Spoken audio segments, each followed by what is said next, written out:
Guys, ഞാൻ നിങ്ങൾ ജിജാസ്. നമ്മുടെ ബോളിവുഡിൽ നിന്ന് ഒരു spy action thriller movie release ആയിട്ടുണ്ട്. ദുരന്തർ സൂപ്പർ ഹിറ്റ് ഫിലിമായിട്ടുള്ള ഉറി ദ സർജിക്കൽ സ്ട്രൈക്ക് ഒക്കെ ഡയറക്ട് ചെയ്തിട്ടുള്ള ആദിത്യ ധറാണ് ഡയറക്ടർ. സ്റ്റാറിംഗ് രൺവീർ സിംഗ്. പിന്നെ നമ്മുടെ ബോളിവുഡിൽ നിന്ന് ഒരുപാട് നടന്മാരുണ്ട്. സഞ്ജയ് ദത്ത്, അക്ഷയ് ഖന്ന, അതുപോലെ അർജുൻ രാംപാൽ.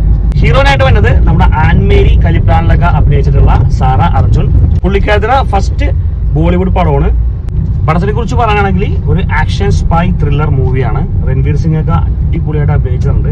ആക്ഷൻ എടുത്തു പറഞ്ഞതാണ്, അതേപോലെ പറയുന്നതാണ് ബാക്ക്ഗ്രൗണ്ട് മ്യൂസിക് കിടിലൻ.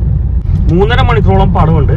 പക്ഷെ ട്രൂ ഇൻസിഡൻസ് ആയതുകൊണ്ട് തന്നെ നമുക്ക് ഒരു തരി ബോറടി ഇല്ലാണ്ട് കണ്ടിരിക്കാൻ പറ്റും. നമ്മുടെ ഈ പടത്തിന്റെ സെക്കൻഡ് പാർട്ട് കൂടെ ഉണ്ട്. മാർച്ചിൽ റിലീസ് എന്നുള്ള രീതിയിലാണ് കാണിച്ചേക്കുന്നത്. അതിലെ കുറച്ച് സീൻസ് ഒക്കെ കാണിക്കുന്നുണ്ട്. ഹെവി ആണ് കേട്ടോ. Dhurandhar, A spy action thriller.